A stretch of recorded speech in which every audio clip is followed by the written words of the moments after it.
అల్లనేని శేషరావు కేటీఆర్ గారి మెడ మీద పులివెందుల కత్తి వేలాడిందంట. ఇది ఆయన యువ సంగ్రామ సభలో చెప్పారు. అసలు ఏంటి కత్తి కథ ఏంటి, మెడ మీద వేలాటం ఏంటి, అది కూడా పులివెందుల కత్తి ఏంటి అనేది చాలా ఆసక్తికరంగా ఆయన ఆ సభలో చెప్పారు.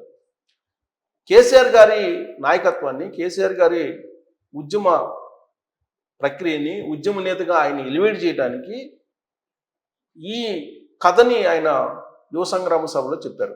ఏంటి అని అంటే, ఉద్యమ సమయంలో కేటీఆర్ గారు వరంగల్ జైలుకి వెళ్ళారట. అక్కడ అనేక మంది ఖైదీలు ఉంటారు, రిమాండ్ ఖైదీలు ఉంటారు. వాళ్ళల్లో ఒక అతను కేటీఆర్ గారికి గడ్డం చేయడానికి వచ్చారంట.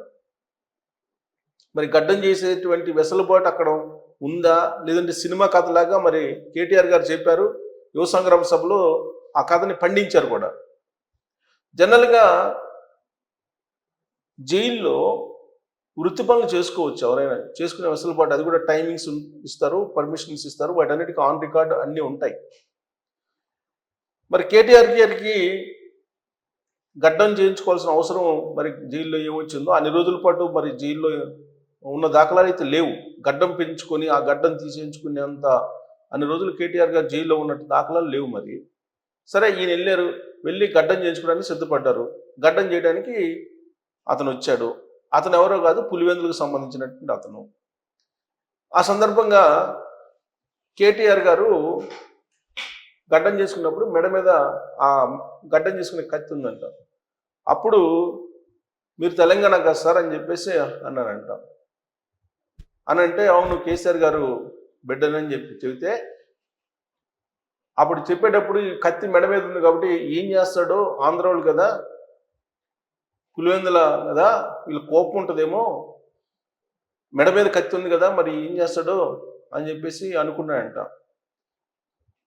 కానీ కేసీఆర్ గారు లాంటి నాయకుడు ఇంకొకళ్ళు ఉంటారండి, అట్లాంటి నాయకుడు కావాలి, అలాంటి పోరాట యోధుడు కావాలని చెప్పేసి ఆ మెడ మీద కత్తి పెట్టినటువంటి ఆ ఖైదీ అన్నాడంట, ఇది గడ్డం చేస్తూ. మరి ఇది నిజంగానే జరిగిందా, లేకపోతే ఒక కథను అల్లేరా యువ సంగ్రామంలో కేసీఆర్ గారి నాయకత్వాన్ని, కేసీఆర్ గారి ఉద్యమాన్ని గుర్తు చేస్తూ అనేది ఇప్పుడు చర్చ జరుగుతుంది.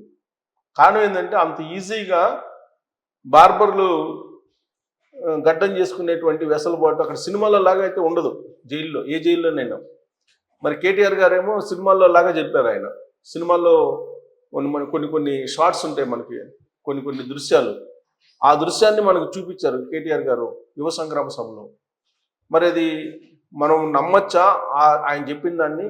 అది సాధ్యమైన జైల్లో ఈ పొలిటికల్ యాక్టివిటీ గురించి ఆయన చెప్పినప్పుడు, కేసీఆర్ గారి గురించి ఆ పులివెందులకు సంబంధించిన వ్యక్తి పొగట్టం, ఇవన్నీ ఆయన చెప్తూ ఉంటే విని చప్పట్లు కొట్టారు యువత. మరి అది నిజమేనా ఆ కథ, లేదంటే అది స్టోరీ అల్లేశారా కేటీఆర్ గారు అనేది మీరు కామెంట్ చేయొచ్చు. Thank you.